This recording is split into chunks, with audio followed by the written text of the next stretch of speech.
What's good? What's good? Daily Fire, episode 3. Confidence runs your world. This is brought to you by MaxEffortMuscle.com. If you ain't tried Max Effort, you better go check us out at MaxEffortMuscle.com. Build a stack today. And you're listening to the Business and Biceps Network. And just like I've been saying on episode 1 and 2, if you think it's garbage, shut it off.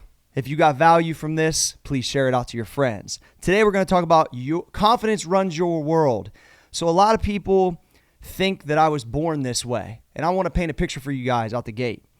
I was a poor, weak, skinny, and not only that, I was a forgettable athlete. Yeah, forgettable. I spent hours in the rain, in the snow. My mom could tell you about this, shooting jumpers, but guess what? My jumper was broke. Like, I thought basketball, people, I talk about weightlifting all the time, but I want to take you guys back. Like, when my resources were not there, there's no internet, no one was a personal trainer. That didn't even seem like a concept of reality for me 20 years ago, that I could do something fitness related for my job. So I'm out here in the country shooting jumpers and dribbling and working on stuff in basketball because the only thing I could equate it to was maybe I could get a scholarship. Maybe I could go to college. Maybe I could get out of here literally from being an athlete. Well, guess what? I averaged 4 points a game. No college was interested in me. My jumper's fucking broken. And I spent hours. I'm talking hours working on this thing, right? But here's one thing that I noticed during that process.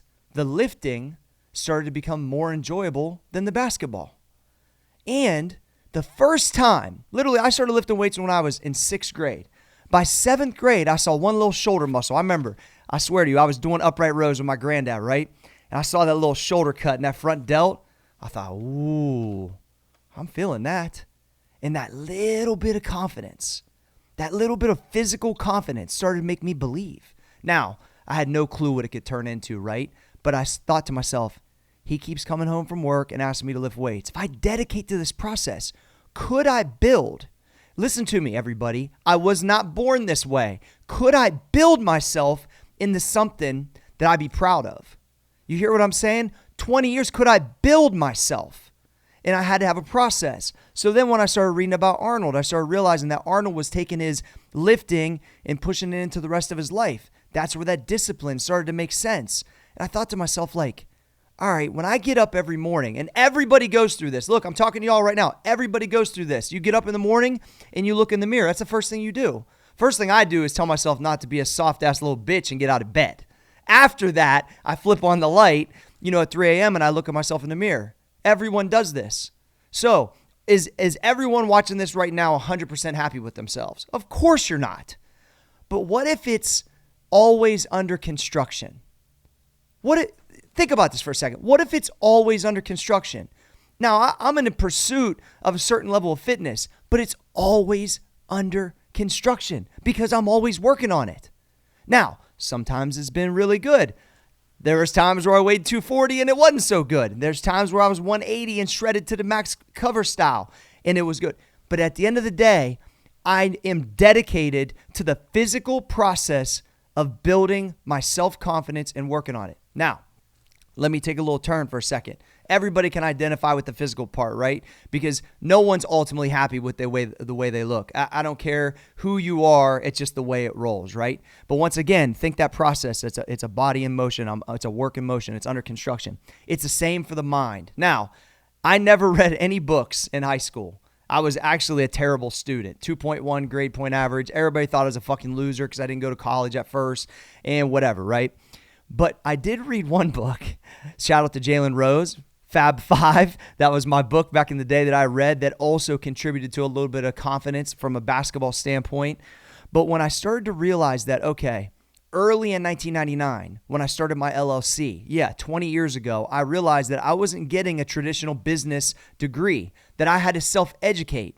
So I was like, what happens if once again, I've built a certain level of self-confidence in myself from the physical aspect?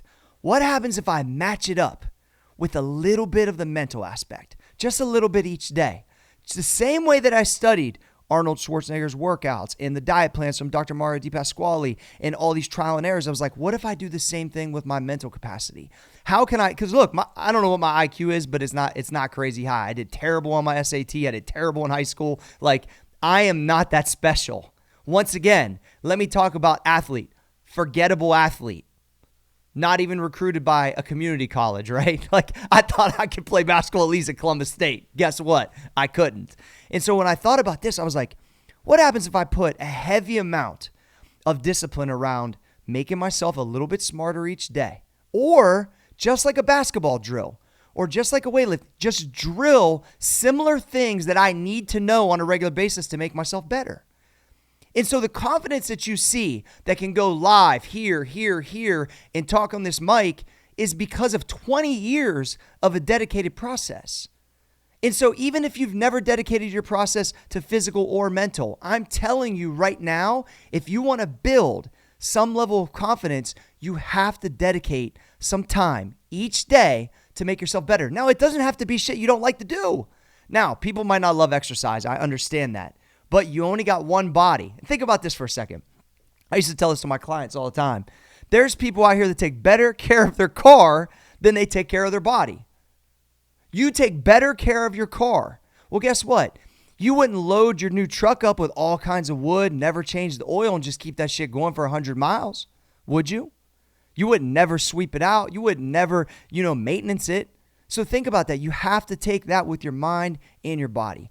Confidence runs your world. Think about this. If you work on both, you walk into the business meeting, dressed to the nine, chest out, confident about your craft, so you know what you're going to say. Trial and error has already been there. You've already learned the process. You're open to obviously suggestions and things, but what you're saying, you're confident in what you're saying. And so when you're in these big moments or day-to-day operation or inside the gym, whatever it is, when I'm speaking, it's coming from a place that I've already been to, or I've studied, or I'm confident in what I'm saying. And I just really believe that a lot of people are out here walking around with extremely low self-confidence. Now, not fake-ass arrogant bullshit. See, the real motherfuckers can recognize the real. They say that shit in all walks of life, right? It's the same with confidence. When I'm around people that have fake-ass confidence, they don't fuck with me. And they don't like me because they know I can feel it. When you spend the time, it will never not pay off. So I'm telling you, I don't care whether it's you're walking down the street for 20 minutes and you're listening to an audiobook. Please dedicate to build yourself. Don't look at it like I'm just trying to get abs. Don't look at it like I'm just trying to get better at my craft.